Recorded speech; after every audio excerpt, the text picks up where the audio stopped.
Nggak tahu. Tidak tahu. Ya, tahu.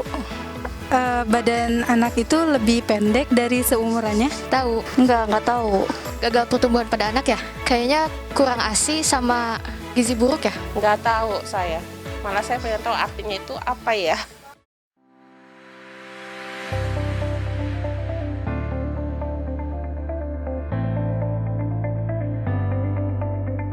Stunting itu memang pasti pendek, tetapi yang pendek belum tentu stunting. Stunting adalah kegagalan pertumbuhan yang diakibatkan oleh karena adanya gangguan asupan gizi secara kronis ataupun karena penyakit secara kronis. Dan ini terjadinya umumnya di 1000 hari kehidupan pertama, mulai dari konsepsi, pertemuan sel telur dengan sperma sampai dengan anak umur 24 bulan. Oleh karenanya disinilah stunting itu terjadi, dan stunting itu di samping ukurannya pendek, kemudian juga dia perkembangannya, jadi ada kecerdasannya juga, kemampuan berorientasi, merespon lingkungan itu lebih lambat dibandingkan yang tidak stunting.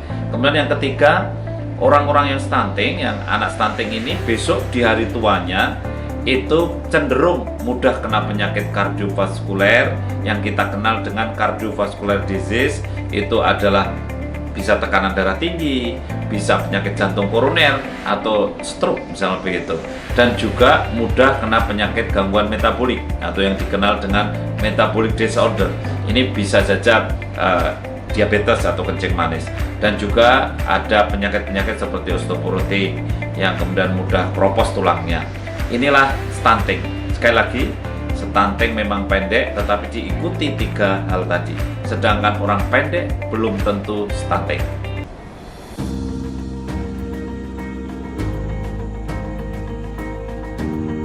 Stunting ini disebabkan oleh faktor nutrisi, di mana ada asupan gizi yang kurang dalam jangka panjang. Mungkin ibunya yang mau hamil itu anemia, sehingga sebelum hamil lebih baik periksa dulu anemia atau tidak gitu ya. Kemudian selama hamil mungkin asupannya kurang, sehingga akhirnya gizi yang ada pada ibu hamil kurang, dan akhirnya anaknya pertumbuhannya jadi lambat. Juga mungkin ibu hamilnya tidak sehat karena sebab-sebab lain, karena penyakit tertentu, sehingga pertumbuhan janinnya juga tidak sukses, sehingga janinnya lahir dengan ukuran yang lebih kecil daripada normal. Karena ukuran normalnya itu panjangnya 48 cm, beratnya 2,5 kg minimal ya. Inilah sebab stunting. Setelah lahir bisa juga lahir tidak stunting tapi kemudian jadi stunting. Apa sebabnya? Tidak imunisasi, kemudian lingkungannya kotor, air bersih tidak ada, sehingga akhirnya apa? Mudah kena penyakit. Ada yang kena penyakit TBC, ada yang cacingan, ada yang diare. Dari situlah kemudian anak sakit-sakitan. Karena anak sakit-sakitan tentu pertumbuhannya jadi terganggu dan akhirnya stunting gitu.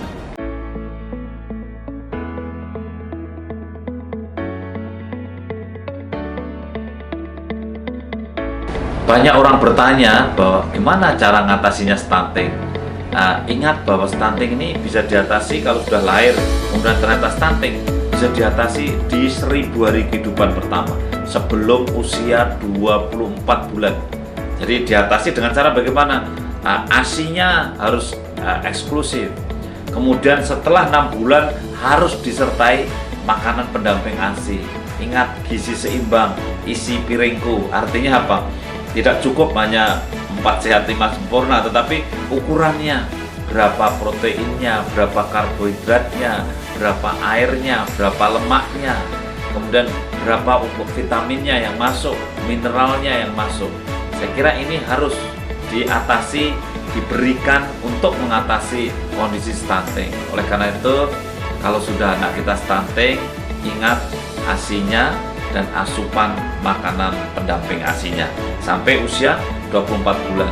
Setelah itu kita sudah sulit untuk mengatasi stunting. Maka ingat, kesempatan untuk mengatasi stunting adalah di 24 bulan pertama kehidupan. Ya.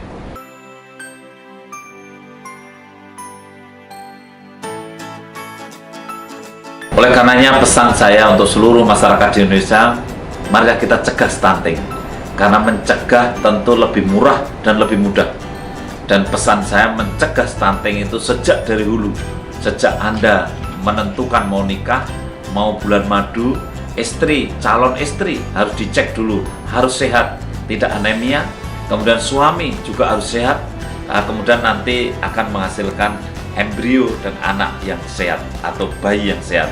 Dengan cara ini maka akan melahirkan bayi yang tidak stunting. Oleh karenanya rencanakan kehamilan. Jangan ada kehamilan yang tidak direncanakan, dan jangan hamil kalau memang tidak diperlukan, artinya memang penting direncanakan. Dan setelah anak lahir jangan disia-siakan, harus diberikan ASI eksklusif yang baik. Dan kemudian sekali lagi waktu 1000 hari kehidupan harus kita manfaatkan dengan sebaik-baiknya. Mudah-mudahan dengan pemahaman kita terhadap masalah stunting dan kegigihan kita dalam mengurus anak mulai dari hamil sampai 1000 hari, maka insya Allah stunting di Indonesia bisa kita turunkan sampai angka 14% di tahun 2024 sesuai dengan harapan dan himbauan Bapak Presiden Republik Indonesia Bapak Joko Widodo.